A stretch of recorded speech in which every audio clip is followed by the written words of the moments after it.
Dear students, good afternoon to you all. Hope that you all quite fit and fine and doing hard work. बेटा मैं आशा करता हूँ कि आप सभी बच्चे खूब मेहनत कर रहे होंगे। ठीक है बेटा, इसी आशा और विश्वास के साथ में चलते हैं। जो हमारा लेसन है दिस वन बायोमॉलिक्यूल्स। अच्छा, बायोमॉलिक्यूल्स में आज का जो टॉपिक है उसे स्टार्ट करने से पहले जो पिछला वीडियो मैंने आपको दिया था उसको रिकैप कर लेते हैं। पिछला वीडियो अगर आपको ध्यान होगा उसमें मैंने आपको जो हमारे पास प्रोटीन्स हैं उनका जो स्ट्रक्चर बना था वो भी सेकेंडरी स्ट्रक्चर मैंने आपको बताया था। उसमें आपको बीटा प्लेटेड स्ट्रक्चर हो गया। ठीक है बेटा, उसके बाद मैंने टर्शियरी और क्वाटरनरी स्ट्रक्चर के बारे में कंसेप्ट दिया था। अगर आपको ध्यान होगा कि जो बीटा प्लेटेड स्ट्रक्चर था उसमें मैंने आपको बोला था कि बीटा प्लेटेड स्ट्रक्चर जो है रिजेंबल करता है प्लेटेड फोर्स ऑफ ड्रैपरी। जो कर्टेन है, कर्टेन्स के अंदर जो प्लेटेड फोर्स होते हैं उनके जैसा क्या करता है, रिजेंबल करता है। इसके अंदर जो पेप्टाइड बॉन्ड होता है उसके अंदर हाइड्रोजन बॉन्डिंग होती है। और अगर यहाँ हम इसके टाइप्स की अगर बात करें तो ये पैरेलल भी होता है और एंटी पैरेलल भी होता है। पैरेलल किस कंडीशन में बताया था कि अगर N terminal adjacent N terminal के साथ में अगर हम उसको ड्रॉ करते हैं और अगर एन टर्मिनल के साथ में सी टर्मिनल वाला पॉलीपेप्टाइड चेन अगर आती है तो उसी कंडीशन में जाकर के वो एंटी पैरेलल बनता था। ये कल मैंने आपको बहुत डिटेल में कंसेप्ट आपको करवाया था। ठीक है बेटा, आपको बोला था कि जो पैरेलल वाला है वो केराटिन के अंदर होता है और जो हमारे पास एंटी पैरेलल है वो जो फाइब्रोइन सिल्क फाइब्रोइन प्रोटीन था उसके अंदर पाया जाता है। After that I have told you कि अगर मान लो हम जो टर्शियरी वाला जो स्ट्रक्चर है उसकी अगर मैं बात करता हूँ तो जो टर्शियरी स्ट्रक्चर होता है उसमें कॉइलिंग होती है, उसमें फोल्डिंग होती है, उसमें बेंडिंग होती है और वो 3 डायमेंशनल स्ट्रक्चर के अंदर क्या हो जाता है, चेंज हो जाता है। ठीक है बेटा, क्वाटरनरी में मैंने आपको बोला था जो क्वाटरनरी स्ट्रक्चर बनता है उसमें सब यूनिट्स बनती हैं, उसमें प्रोटोमर्स बनते हैं। ठीक है बेटा, और जो प्रोटोमर्स सब यूनिट्स हैं इनका जो अरेंजमेंट जहाँ डिफाइन किया जाता है उसे हमने नाम दिया था that was quaternary structure. So let us move. ये तो बेटा हमारे पास कल का वीडियो था। आज जो कंसेप्ट आज बेटा मैं आपको बताने वाला हूँ this one also very very most important, बहुत इंपॉर्टेंट कंसेप्ट है। और यहाँ पे उस कंसेप्ट को लेकर के हम आगे चलते हैं। एंड दिस वन इज जो कंसेप्ट आज मैं स्टार्ट करवा रहा हूँ, दिस वन इज, उसे नाम देंगे बेटा this one is nucleic acid. किसके बारे में बात कर रहा हूं बेटा मैं, I am saying about the concept of the nucleic acid. अच्छा, कैसे करके हम न्यूक्लिक एसिड को समझते हैं, न्यूक्लिक एसिड क्या चीज है। आप सभी बच्चे जानते हैं कि भाई कोई भी जो लिविंग फॉर्म है या लिविंग थिंग की अगर मैं बात करूं या लिविंग ऑर्गेनिज्म की अगर मैं बात कर रहा हूं तो जितने भी लिविंग ऑर्गेनिजम्स हैं उनके अंदर जो कैरेक्टर्स होते हैं वो उनके जो एंसेस्टर्स होते हैं, या हम ये बोलते हैं कि हम किसी न किसी रूप में अपने जो एंसेस्टर्स होते हैं, अपने जो पूर्वज होते हैं या हमारे जो पेरेंट्स हैं उनके जैसा किसी न किसी रूप में हम रिजेंबल करते हैं। कई बार हम तो इतना ज़्यादा वो सिक्योर करते हैं कि भाई क्या कहते हैं कि जो ये बच्चा है इसके जो कैरेक्टर्स हैं या इसका जो लुक दिख रहा है आपको या इसका जो अपीयरेंस आपको दिख रहा है, इट लुक्स लाइक इसके मदर के जैसा है या इसके फादर के जैसा है, या हम कई बार बोलते हैं कि यार ये तो बिल्कुल अपने दादाजी के जैसा लग रहा है। मतलब जो कैरेक्टर्स उसके अंदर बन रहे हैं, जो उसकी अपीयरेंस है, कहीं ना कहीं किसी न किसी रूप में हम बोलते हैं कि वो कैरेक्टर्स उसके पास जो आए हैं जो उसके एंसेस्टर थे उनसे आए हैं। ठीक है बेटा, और ये जो कैरेक्टर्स हैं इन कैरेक्टर्स को कैरी करने का काम, ये जो इंफॉर्मेशन है या ये जो जेनेटिक इंफॉर्मेशन है, इसे जेनेटिक इंफॉर्मेशन को कैरी करने वाला जो कंसेप्ट आता है या जो नाम आता है this one is called nucleic acid. मतलब न्यूक्लिक एसिड का वर्क क्या है, न्यूक्लिक एसिड अपने आप में जो डेवलपमेंट है और जो रिप्रोडक्शन है, जितने भी लिविंग फॉर्म्स होती हैं उनके अंदर जो इंपॉर्टेंट रोल है वो कौन प्ले करता है, this one is called nucleic acid. मतलब जेनेटिक इंफॉर्मेशन को कैरी करने का काम हो गया, या प्रोटीन सिंथेसिस को अगर हम बोले तो प्रोटीन सिंथेसिस हो गया, और जेनेटिक इंफॉर्मेशन को कैरी करने के लिए भी रिस्पॉन्सिबल कौन होता है, this one is called nucleic acid. That's why हम ये बोलेंगे कि जो न्यूक्लिक एसिड है उसका हमारी लाइफ में बहुत बड़ा रोल है। समझ पा रहे हैं बेटा आप, यस एंड नो? थोड़ा मैं यहाँ लिख देता हूँ फिर आपको समझ में आएगा कि न्यूक्लिक एसिड क्या चीज है। लेट अस मूव, यहाँ से स्टार्ट करता हूँ मैं, और यहाँ लिखेंगे in every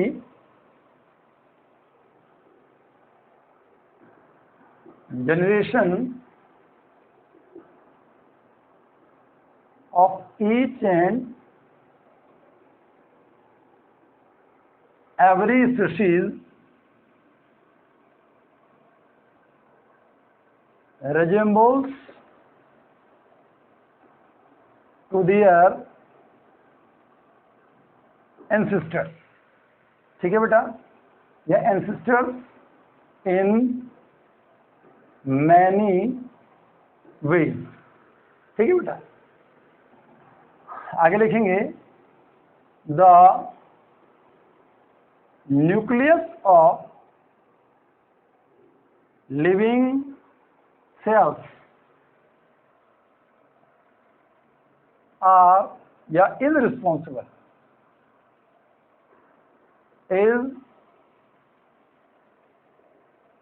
responsible for the transmission of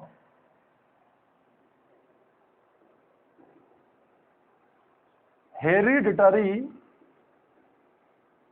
characters from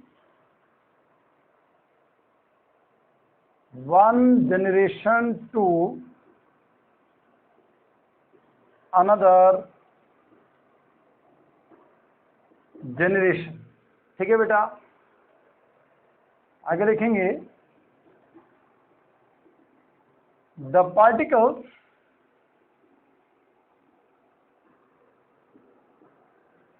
which is responsible for the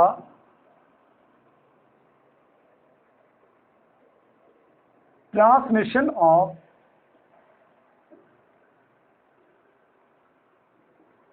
inherent characters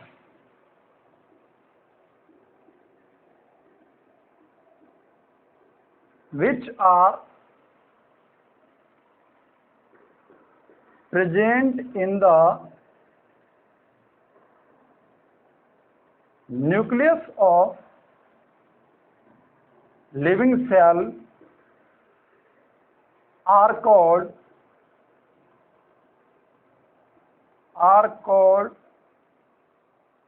chromosomes, which are made up of protein combined with biomolecules known as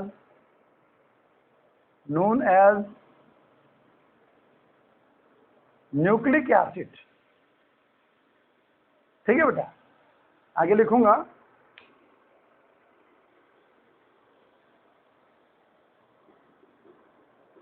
nucleic acids are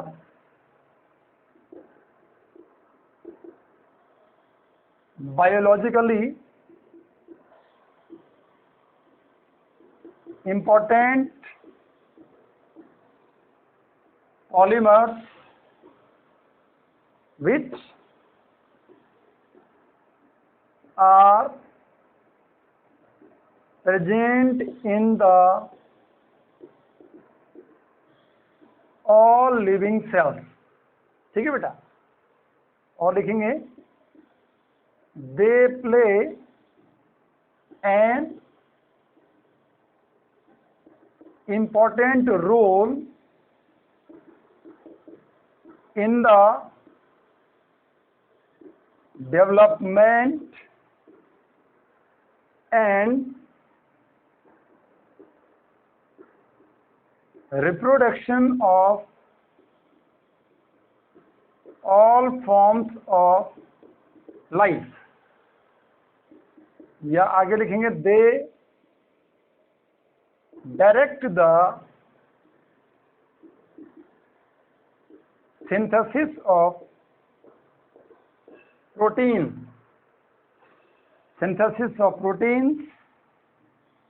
and responsible for the transmission of genetic information from one generation to another generation. ठीक है बेटा, ध्यान देंगे क्या concept आपको बताया गया, बहुत कुछ मैंने इसमें लिखा है, आपको ध्यान देना है क्या क्या बोला जा रहा है। ठीक है, न्यूक्लिक एसिड्स होते क्या हैं, न्यूक्लिक एसिड्स कैसे करके बन रहे हैं, उसकी पूरी कहानी मैंने यहाँ लिख दी है। क्या कहानी है कि भाई कोई भी इसने कंसेप्ट क्या दिया, एक एक लाइन को थोड़ा समझेंगे कि इन एवरेज जनरेशन, कोई भी जो जनरेशन है किसी भी स्पीशीज की, ईच एंड एवरी स्पीशीज, ठीक है बेटा, वो अपने जो एंसेस्टर्स होते हैं उनसे रिजेंबल करते हैं किसी न किसी रूप में। किसी भी लिविंग सेल का जो न्यूक्लियस होता है बेटा, उस न्यूक्लियस के अंदर वो रिस्पॉन्सिबल किसके लिए है, जो हेरिडिटी कैरेक्टर्स होते हैं उनके ट्रांसमिशन के लिए।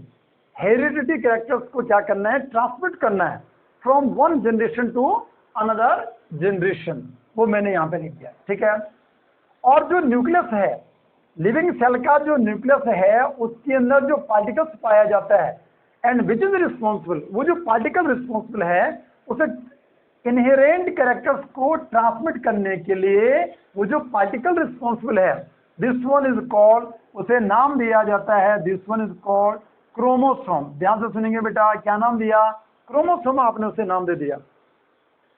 And the chromosome which are made up of, जो किसके बने होते हैं या किससे बनते हैं, प्रोटीन, जहां प्रोटीन होता है और वो किसके साथ में कंबाइन करता है बेटा, बायोमोलिक्यूल के साथ में कंबाइन करता है।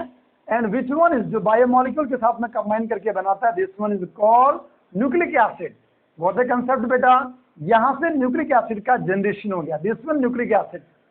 ये जो न्यूक्लिक एसिड है, अगर इसकी मैं बात करता हूं तो ये न्यूक्लिक एसिड अपने आप में बायोलॉजिकली जो न्यूक्लिक एसिड्स होते हैं वो अपने आप में क्या होते हैं, पॉलीमर्स होते हैं, जो कि every each present in all living cells, जितने भी लिविंग सेल्स होते हैं उनके अंदर प्रेजेंट होता है।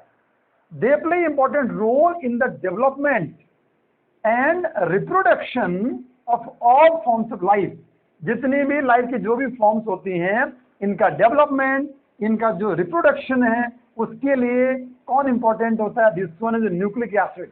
ठीक है बेटा, they direct the synthesis of protein, क्या करते हैं बेटा, वो प्रोटीन सिंथेसिस में भी टेक पार्ट करते हैं, as well as responsible for the transmission. बहुत इंपॉर्टेंट कंसेप्ट है ये, जो जेनेटिक इंफॉर्मेशन होती है, जो इनहेरेंट कैरेक्टर्स होते हैं या हेरिडिटी जो कैरेक्टर्स होते हैं, उनको ट्रांसमिट करने का काम जो करता है, this one is called nucleic acid.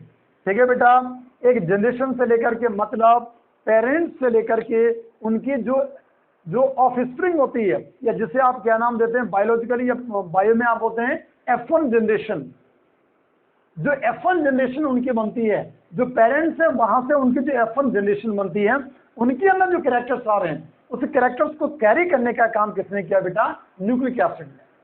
अब ये जो न्यूक्लिक एसिड है, ये न्यूक्लिक एसिड मैंने आपको बोला कि ये अपने आप में बायोलॉजिकली अपने आप में एक पॉलीमर है, तो इसके लिए जो इसकी बेसिक यूनिट बनती है, अगर मैं उसकी बात करूं तो उसे नाम दिया जाता है न्यूक्लियोटाइड। क्या नाम दिया जाता है, न्यूक्लियोटाइड उसे नाम दिया जाता है। तो हम लिखेंगे बेटा यहां आगे, द बेसिक यूनिट और base unit for the nucleic acid which one is called nucleotide.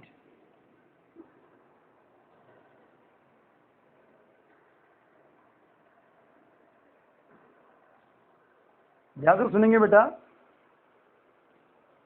The basic unit of nucleic acid. ठीक है बेटा, लिख देता हूं, इज कॉल्ड, उसको नाम दिया बेटा हमने न्यूक्लियोटाइड। क्या बोलते हैं बेटा, न्यूक्लियोटाइड उसे नाम देते हैं। ये बहुत इंपॉर्टेंट कंसेप्ट है बेटा हमारे पास, न्यूक्लियोटाइड।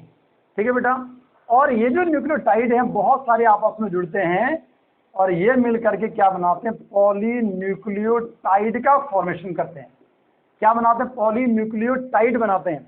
और ये जो पॉलीन्यूक्लियोटाइड्स होते हैं यही अपने आप में क्या होती है, बैकबोन होती है बेटा। क्या होती है, जो न्यूक्लिक एसिड्स होते हैं, ठीक है बेटा, जितने भी न्यूक्लिक एसिड्स होते हैं इनकी जो बैकबोन होती है वही अपने आप में क्या होती है, पॉलीन्यूक्लियोटाइड।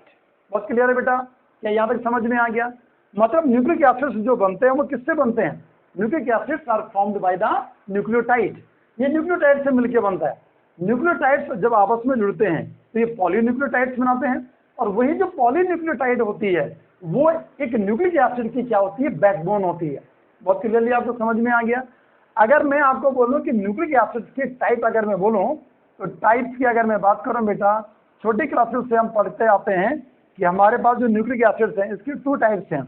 द फर्स्ट वन, अगर आपको ध्यान है, दिस वन डीएनए, क्या लिखा आपने, this one deoxyribonucleic acid.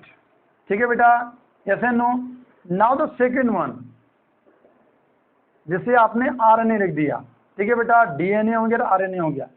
यहाँ क्या लिखेंगे बेटा, this one ribo nucleic acid. ये आपने इसको नाम दे दिया। ध्यान रखेंगे बेटा, एक का नाम बोला डीएनए, दूसरे का नाम बोला RNA. D oxy ribo nucleic acid. The second one, ribo पढ़ो या राइबो न्यूक्लिक एसिड पढ़ो, कोई दिक्कत नहीं है। द सेकेंड वन रिबो और राइबो न्यूक्लिक एसिड। बहुत क्लियर है बेटा? अब ध्यान देंगे, चलते हैं सबसे पहले जो इंपॉर्टेंट कंसेप्ट है उसके ऊपर हम वर्क करते हैं। And this one is nucleic acid, sorry nucleotide. तो न्यूक्लियोटाइड क्या है, न्यूक्लियोटाइड कैसे करके बनता है? ठीक है बेटा, क्योंकि यही बेस यूनिट है। तो लेट अस मूव। सबसे पहले लिखेंगे न्यूक्लियोटाइड।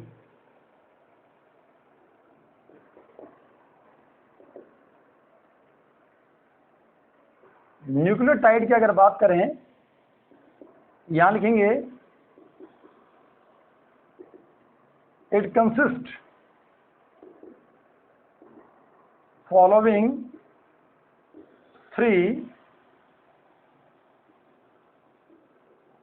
Important points. इसके अंदर 3 इंपॉर्टेंट पॉइंट्स बनते हैं। सबसे पहला कंसेप्ट किससे मिलकर बनता है, यहां लिखेंगे अ nitrogen containing heterocyclic base, the first one. Now the second one, which one is a 5 carbon sugar. Now the third one, a phosphate unit. ठीक है बेटा, ये इंपॉर्टेंट 3 चीजें यहाँ पे मैंने लिखी हैं, बहुत क्लियरली आपके समझ में आ जाने चाहिए। ये समझ में आ गया तो इसका मतलब आप न्यूक्लिक एसिड को समझने बैठ गए। क्या क्या बोला बेटा, कि जो न्यूक्लियोटाइड है वो 3 चीजों से मिलकर बना है। नाइट्रोजन कंटेनिंग हेटेरोसाइक्लिक बेस होता है, दूसरा इसमें 5 कार्बन शुगर होता है, the third one phosphate unit, एक फॉस्फेट की यूनिट होती है। ये 3 चीजें जब आपस में जुड़ती हैं तो ये न्यूक्लियोटाइड बनती है। और अगर यही रिपीट हो जाए तो पॉलीन्यूक्लियोटाइड, वही बैकबोन किसका बन जाता है, न्यूक्लिक एसिड का बनता है। Let us move one by one. सबसे पहले हम स्टार्ट करते हैं the first one, which one is nitrogen containing heterocyclic base. पहला पार्ट बनेगा द फर्स्ट वन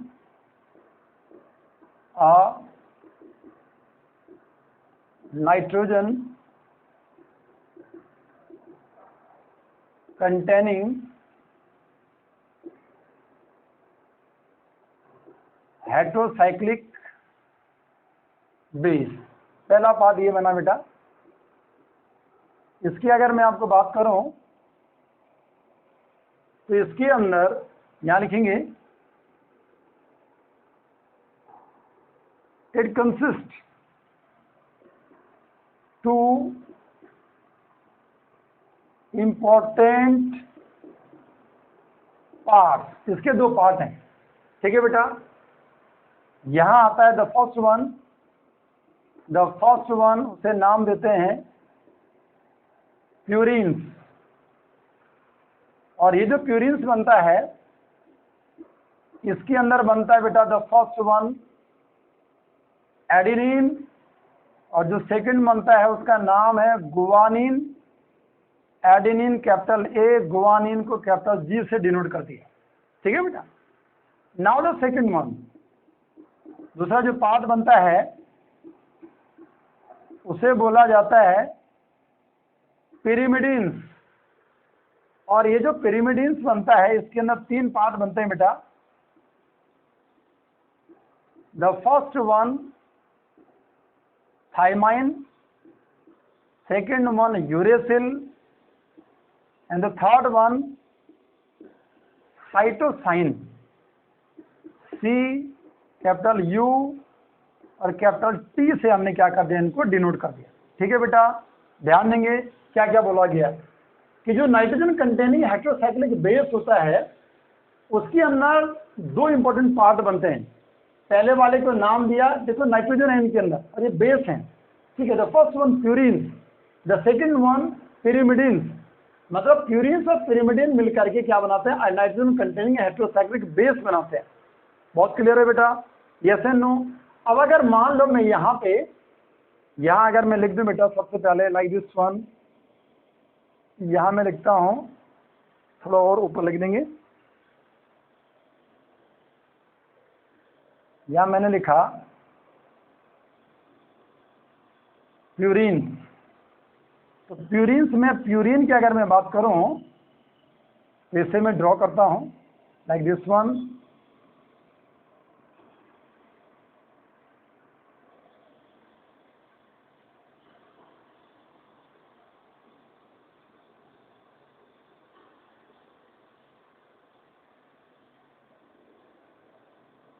ये एन लगा रखा है यहाँ बीच में,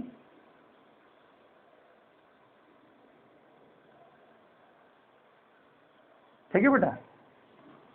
और ये ऐसे करके बना दिया, यहाँ भी डबल बॉन्ड। इसका नाम है प्यूरिन। इस प्यूरिन के अंदर दो पार्ट हैं। कितने पार्ट हैं? दो हैं। एक क्या बोला आपने, the first one adenine. Adenine को ड्रॉ करेंगे,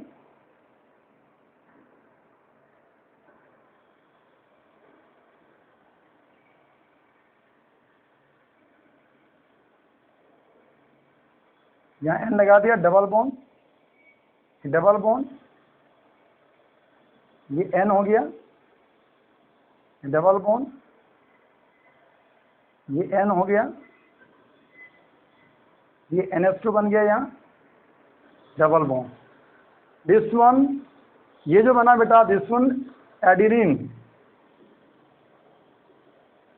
ये एडिनिन ड्रॉ कर दिया, या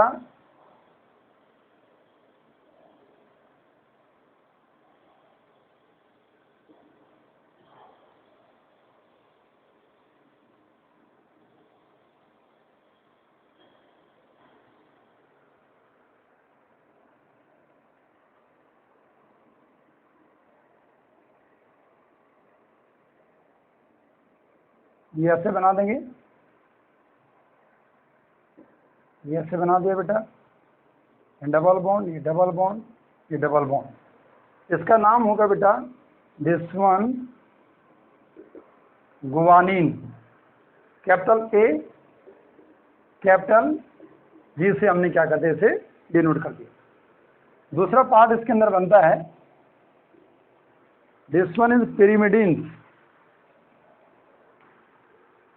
और अगर मान लो मैं यहाँ पे लिखता हूँ बेटा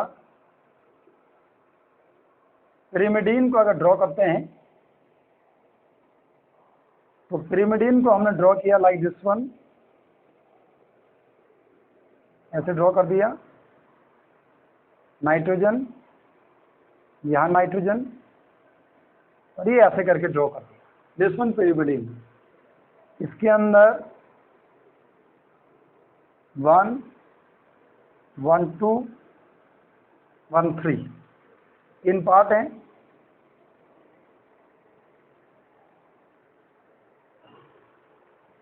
ये ऐसे बना दिया बेटा। यहाँ N के साथ में H आ गया, यहाँ NH होगा, यहाँ डबल बॉन्ड O CH3, और ये ऐसे बना दिया। 1 2 3 सारा बैलेंस है, 1 2 3 इस 4 बैलेंस है। दिस वन थाइमाइन T, यहाँ ले आओ, ऐसे बना देंगे। NH डबल बॉन्ड O, यहाँ N, इसके साथ में H, ये हटा देंगे यहाँ से CH3 को, डबल बॉन्ड रखेंगे, डबल बॉन्ड करके O, ये ऐसे बना दिया बेटा। केवल यहाँ से CH3 हट जाता है इसमें। थाइमाइन के बाद ये बनेगा this one uracil, capital U, और अगर मान लो ऐसे बना दिया, ये N, ये H हो गया, डबल बॉन्ड O हो गया, यहाँ N double bond single bond करके यहाँ NH2, और ये डबल बॉन्ड, इसका नाम है दिस वन साइटोसाइन, C के द्वारा जिसे डिनोट किया। ठीक है बेटा, इसे नोट करो बेटा। आपको समझ में आया होगा कि जो न्यूक्लियोटाइड है उसके अंदर प्यूरिन हो गया और पिरिमिडीन है। जो प्यूरिन्स होते हैं उनके अंदर 2 पार्ट है, एडेनिन गुआनिन। जो पिरिमिडीन्स है उसके अंदर 3 पार्ट है, थाइमाइन हो गया, यूरेसिल हो गया, साइटोसाइन हो गया। इनके स्ट्रक्चर्स क्या क्या बनते हैं वो मैंने ड्रॉ करके यहाँ पे आपको दे दिए हैं। ठीक है बेटा, दिस वन ये प्यूरिन है, और ये क्या है बेटा, दिस वन पिरिमिडीन। ड्रॉ करो बेटा, आप इसे नोट करो।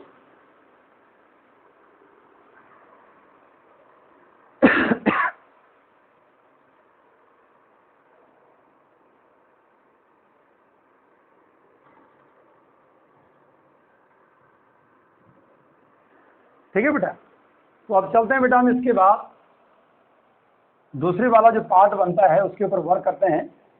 And now the second one, which one is, second वाला पार्ट बनेगा बेटा इसका 5 कार्बन शुगर। रिबोज शुगर यहाँ पे होती है। कौन सी होती है, रिबोज, जानेंगे। तो हम लिखेंगे now the second one 5 carbon sugar, second वाला पार्ट बनता है। इसके अंदर जो शुगर हम लेते हैं वो रिबोज आती है, और आप समझेंगे कंसेप्ट को। अगर रिबोज की अगर बात करते हैं बेटा, सभी बच्चों को ध्यान होना चाहिए। CHO हो गया, एल्डिहाइड ग्रुप होता है। ठीक है बेटा, ये OH हो गया, H हो गया, ये C, ये H, ये OH हो गया, C, ये H हो गया, ये OH हो गया। 1 2 3 4 और 5 की अगर बात करें तो ऐसे करके आपने ड्रॉ कर दिया। 1 2 3 4 5 नंबरिंग यहाँ से होती 2 3 4 और 5। यहाँ C1 कार्बन, अगर आपको याद होगा मैंने कंसेप्ट आपको पहले भी दिया था, ये डबल बॉन्ड करके है और ये H ऐसे करके बना दिया। ओपन चेन का कंसेप्ट आपको दिया था। ठीक है बेटा, और यहाँ पे 4th नंबर का जो कार्बन है ये ऐसे करके, ये O जो है वो H के साथ में, ये O जो है वो कार्बन के साथ में इसके लिंकिंग होती है। और यहाँ से हम इसके जो जैसे फ्यूरेनोज वाला जो स्ट्रक्चर बनता है, 5 मेंबर्ड जो रिंग बनती है, उसकी अगर मैं बात करूँ तो अगर मान लो बेटा मैं इसको चेंज करके और इसका अगर मान लो मैं बीटा फॉर्म बनाता हूँ, ध्यान से सुनिए, यहाँ अल्फा नहीं बना रहा, केवल बीटा बना रहा हूँ। बीटा उस कंडीशन में बनता है कि जहाँ पे OH ग्रुप क्या होता है, लेफ्ट में होता है। ठीक है बेटा, ऐसे बना दिया। पहले नंबर का कार्बन, दूसरा कार्बन, तीसरा कार्बन, चौथा कार्बन और पांचवा कार्बन, पांचवें को OH CH2OH लिख दिया आपने। चौथे नंबर पे ऑक्सीजन की आपने क्या, ग्लाइकोसाइडिक लिंकेज वाला कंसेप्ट आपने दे दिया। ये ऐसे ड्रॉ कर दिया। अब ध्यान देंगे, ये OH हो गया, ये OH हो गया, ये H और ये H, 1 2 3 4 एंड 5 कार्बन। ये हमारे पास इस समय जो है this one beta D and ribose है बेटा। क्या है बेटा? ये बीटा डी रिबोज है, क्योंकि पहले नंबर के कार्बन पे OH ग्रुप कहाँ पे आ गया बेटा? लेफ्ट में आ गया। तो अगर ये बीटा डी रिबोज है तो वो जो 5 कार्बन शुगर की यूनिट है रिबोज है, उसको हमने क्या करना है? यहाँ ड्रॉ करना है। रिबोज तो है, लेकिन रिबोज कैसे होती है? यहाँ मैं लिख दूंगा this one beta D. Beta D ribose की मैं बात करता हूँ यहाँ पे। कैसे करके? अब ध्यान देंगे, अगर मान लो मैं यहाँ आरएनए की बात करता हूँ, जो 5 कार्बन शुगर की यूनिट होती है, और अगर हम उसको क्या करते हैं? आरएनए और डीएनए में क्या करते हैं? कैटेगराइज करते हैं। तो आरएनए का मतलब हो गया रिबो या राइबो न्यूक्लिक एसिड। अगर उसे आप जो फ्यूरेनोज स्ट्रक्चर बनता है उसकी अगर बात करते हैं तो 5 मेंबर्ड हेटेरोसाइक्लिक रिंग बनाते हैं। दैट्स वाई आपने क्या किया? ये ऐसे लिया, ये ऐसे ले लिया बेटा, ये ऐसे ले लिया, ये ऐसे बना दिया, ये सारे सिखा रखे थे मैंने आपको। यहाँ ये ऐसे ड्रॉ किया, ये ऐसे ड्रॉ कर दिया, ये हो गया और ये हो गया। देखो ध्यान देंगे, ये पहला नंबर है जिसमें फर्स्ट, सेकंड, थर्ड और फोर्थ हो गया। फिफ्थ नंबर जो है उस पे फिफ्थ नंबर जो है CH2OH है। दैट्स वाई CH2OH को तो आपने ऐसे ड्रॉ कर दिया। और उसके बाद फोर्थ नंबर का जो कार्बन है उस पर हाइड्रोजन लगाइए। फोर्थ नंबर का कार्बन है उस पर हाइड्रोजन लगा हुआ। अब ध्यान देंगे, पहले नंबर के कार्बन पे OH ग्रुप लेफ्ट में है, तो जो अगर इधर वाले जो ग्रुप होते हैं वो बिलो द प्लेन होते हैं और इधर वाले above the. That's why C1 पे जो OH ग्रुप होगा वो ऊपर होगा और H नीचे आ गया। C2 की अगर बात करें तो OH नीचे आएगा, H ऊपर। C3 की अगर बात करें OH नीचे आ गया और H ऊपर आ गया। दिस वन इज कॉल्ड, इसे लिखा बेटा हमने बीटा डी और क्या लिख दिया? रिबोज इसे लिख दिया बेटा, जो कि किसके अंदर पाया जाता है? In the RNA. आरएनए के अंदर का नाम क्या? Beta D ribose. और अगर मान लो यहीं पे अगर आपको डीएनए की अगर मैं बात करूं, एक स्मॉल सा चेन है डीएनए में बच्चों, आपको ध्यान है, आपने इसका नाम बोला है डीऑक्सी रिबोन्यूक्लिक एसिड। डीऑक्सी मतलब जो रिबोज की यूनिट होती है उसमें से ऑक्सीजन का, डी का मतलब होता है रिमूव होना, ऑक्सी का मतलब ऑक्सीजन का रिमूव होना। तो ऑक्सीजन का रिमूव हो जाता है, एक ऑक्सीजन का रिमूव होता है, और वो भी जो सेकंड नंबर का कार्बन होता है, उस सेकंड नंबर के कार्बन से ऑक्सीजन रिमूव हो जाता है। दैट्स वाई अगर यहाँ से क्या कर दें, यहाँ से एक ऑक्सीजन को माइनस कर दें, कहाँ से? फ्रॉम C2 कार्बन, है ना, कार्बन नंबर सेकंड से अगर ऑक्सीजन को रिमूव कर दें तो क्या बनेगा? देखो आप, ऐसे ड्रॉ कर दिया, एक स्मॉल सा चेंज देखने को मिलेगा आपको, बाकी कोई चेंज नहीं आएगा। ध्यान देंगे हाँ इस बात को। ये ऐसे बना दिया, ये बना दिया, OH ग्रुप ऊपर का ऊपर रहेगा, ठीक है। इसके बाद जहाँ चेंज हो रहा है वो मैं आपको दिखा रहा हूँ, ये H और ये H, यहाँ OH था लेकिन यहाँ H आ गया, बाकी कोई भी चेंज आपको देखने को नहीं मिलेगा। ये H हो गया, ये OH हो गया, ये H हो गया, यहाँ आपने क्या लिख दिया? दिस वन CH2OH, ये आपने एज यूजुअल लिख दिया।